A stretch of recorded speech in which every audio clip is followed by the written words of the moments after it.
सभी ब्रजरस YouTube channel के देखने वाले को गोपाल शरण शर्मा की जय श्री कृष्णा।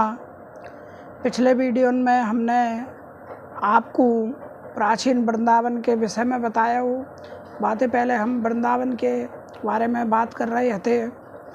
प्राचीन वृंदावन के बाद में अब हम मध्यकालीन वृंदावन के विषय में बात करेंगे। तो मध्यकाल हम सब लोग जाने हैं कि यह भक्ति आंदोलन को प्रादुर्भाव या युग में भयो और बाकी लोकप्रियता को सबसे प्रमुख कारण यह तो कि जो सगुणोपासक भक्त थे वो भगवान के अवतारण की लीला भूमि के प्रति उनके मन में अगाध श्रद्धा भक्ति का संचार भयो और वे वृंदावन, मथुरा, गोकुल, बरसाना आदि तीर्थन में जाके अपनी साधना करने लगे। मथुरा वृंदावन में बहुत बड़े बड़े देवालय थे जो अत्यंत समृद्ध थे।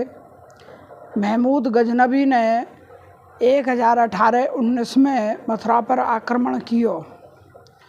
तो वह समय को इतिहासकार उत्वी वो लिखे है, वृंदावन शहर जो चारों ओर से किलंते सुरक्षित तो उसकी भी यही दशा भई। या लूटपाट और आक्रमण में महमूद को अपार धन हाथ में लगो। महमूद ने वृंदावन को उजाड़ दियो और बाके बाद में फिर वृंदावन को नवनिर्माण भयो। भक्ति आंदोलन के शिगरे प्रमुख संतन ने वृंदावन की यात्रा करी और प्राचीन ग्रंथन के आधार पर वृंदावन की तात्कालीन सीमाएं निर्धारित करी। संवत 1560 विक्रमी में स्वामी हरदास जी ने निधवन में आए के अपनी संगीतमयी रसोपासना से ठाकुर श्री बांके बिहारी लाल की आराधना करी, उनको प्राकट्य कियो और 1572 ईस्वी में श्री कृष्ण चैतन्य महाप्रभु वृंदावन पधारे।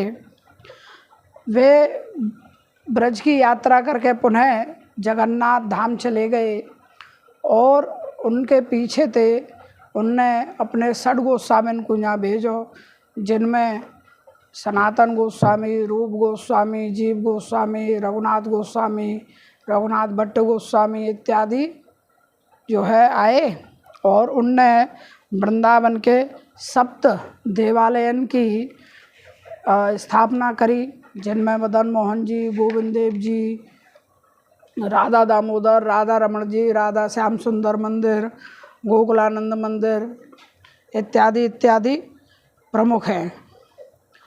1551 ईस्वी में राधा वल्लभ संप्रदाय के प्रवर्तक, जिन्हें बंसी अवतारू कहा जाए, स्वामी हितहरवंश जी वृंदावन में पधारे और उनने यहाँ राधा वल्लभ लाल की प्रतिष्ठा करी। यही काल में हरिराम व्यास जी, नाभाजी, मीराबाई अनेक प्रसिद्ध संत भक्तन को वृंदावन में आगमन भयो।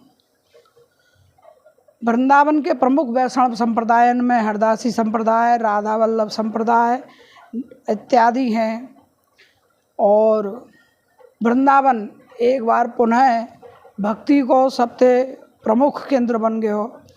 यहाँ भक्तन की भीड़ भी लगी और वृंदावन तीर्थ के रूप में विकसित है भी लगो और यही समय वृंदावन की तीर्थ पुरोहित आदि की परंपराएं भी प्रारंभ भई।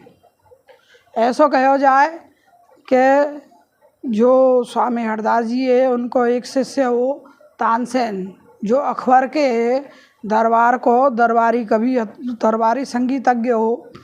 तो हरदास जी के संगीत की प्रसिद्धि को सुन के अकबर उनके दर्शनार्थ को यहाँ वृंदावन आयो और जब आए जे पतो चली के बातें पूर्व के शासकन ने ब्रज के मंदिरन को ध्वस्त कियो और अनेक धार्मिक प्रतिबंध यहाँ लगाए गए।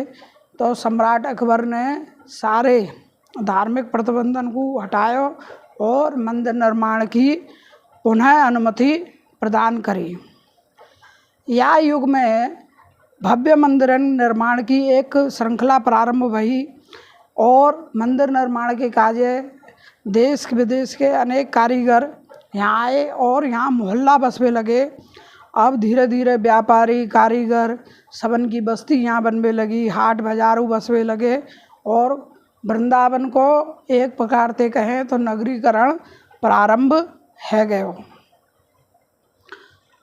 सम्राट अकबर के बाद जहांगीर और शाहजहां के काल में ब्रज में अनेक मंदिरों को निर्माण भयो, लेकिन जहांगीर के काल में संवत 1664 ईस्वी में वैष्णवन की कंठी माला तिलक आदि पर रोक लगा दी।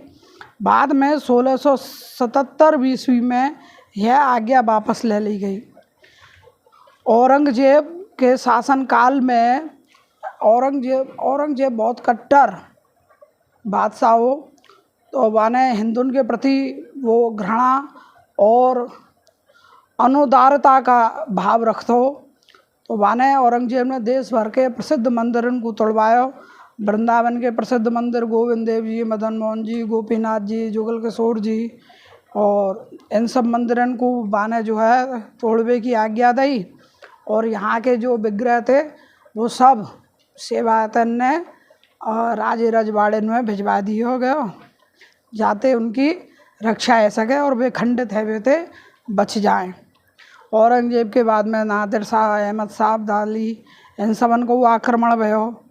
अहमद शाह अब्दाली जब दिल्ली लूट के ब्रज की तरफ आक्रमण करवे के काजे बढ़ो तो बल्लभगढ़ में जाटनते बातें युद्ध भयो, लेकिन वो मथुरा को ध्वस्त करते भयो, वृंदावन में आयो, वृंदावन के मंदिरों को नष्ट कियो